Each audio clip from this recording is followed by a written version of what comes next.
اب جس کو گمسان کی لڑائی کہتے ہیں وہ لڑائی ابھی شروع ہو چکی ہے اسرائیل، ایران اور امریکہ کے اندر۔ ٹرمپ کہتا ہے کہ جو میرے حکم پر امریکنوں نے ادھر حملے کیے ہیں وہ بڑے خطرناک تھے، وہ بڑے جدید تھے، پورا تہران ہم نے ہلا کر رکھ دیا ہے۔ مگر ادھر اگر آپ دیکھتے ہیں تو ایران والوں کا پیغام کہ اگر آپ نے ہمارے کسی بھی ریفائنری یا کسی ایسی جگہ پر بھی حملہ کیا تو یاد رکھیں پورے خطے میں، چاہے وہ سعودی عرب ہو، بحرین ہو، قطر ہو، عمان ہو، سائپرس ہو، کسی کو بھی وہ کہتے ہیں اس خطے میں ہم نہیں چھوڑیں گے۔ اگر ہماری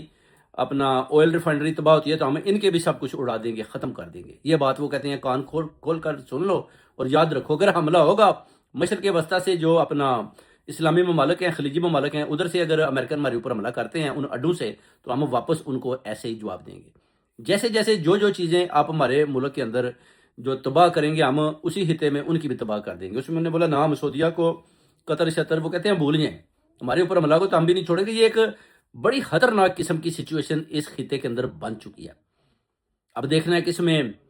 جیسے ٹرمپ بھی بار بار اب مدد مانگ رہا ہے، تو اس سے آپ حساب لگا سکتے ہیں میرے پاکستانیوں، اگر ٹرمپ جیسی سپر پاور اگر ابھی مدد مانگنے کو آ گئی ہے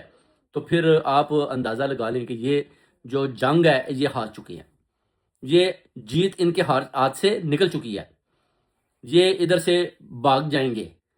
یعنی آخری داؤ پہ ہی تھا جو انہوں نے بڑے بڑے اپنا میزائل اور بم انہوں نے برطانیہ سے ادھر پھینک لی ہیں، اس کے بعد بھی اگر یہ دیکھتے ہیں کہ ہمیں فتح نہیں ہوئی اور پھر بھی اسرائیل کے اوپر اتنا بڑا حملہ ہوتا ہے، اور اس کے بعد سعودیہ کے اوپر بھی جو ادھر پرنس سلطان جو بیس ہے ان کا، اس کو بھی اڑا دیا جاتا ہے، اور ادھر جناب فیلڈ مارشل اور شہباز شریف کو بھی کالیں کی جاتی ہیں، ادھر سے بھی کسی قسم کی امداد نہیں جا رہی۔ آپ دیکھ نہیں سکتے کہ ٹرمپ اگر جب دوسرے 5 ممالک سے اگر وہ مدد مانگتا ہے تو اس کا مطلب ہے کہ اس نے ڈیفینیٹلی پاکستان سے بھی مدد مانگی ہوگی، مگر پاکستان اگر مدد نہیں کر رہا تو پھر آپ کہہ سکتے ہیں کہ کہیں نہ کہیں کو دال میں کالا ہے،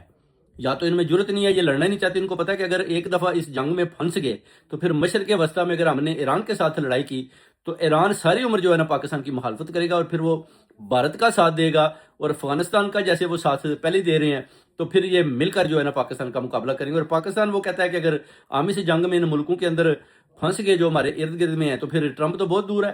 ٹرمپ تو کل ان کا نیا صدر آ جائے گا مڈ ٹرم الیکشن میں، تو پھر اگر کل کو امریکہ ہماری مدد نہیں کرتا تو پھر ہم کدھر کھڑے ہیں؟ ان چیزوں کو بڑی گہرائی کے ساتھ انہوں نے دیکھنا ہوتا ہے، سوچنا ہوتا ہے، پھر جا کر ملکی سالمیت کے لیے انہوں نے فیصلے کرنے ہوتے ہیں۔ تو یہ بھی بڑا خطرناک مرحلہ چل رہا ہے، تو اس میں دیکھیں کہ ابھی جیسے جیسے دن گزر رہے ہیں، ٹرمپ کی صورتحال بڑی کمزور ہوتی دکھائی دے رہی ہے، مگر ایران ابھی بھی بڑی جرت مندی کے ساتھ کھڑا ہے۔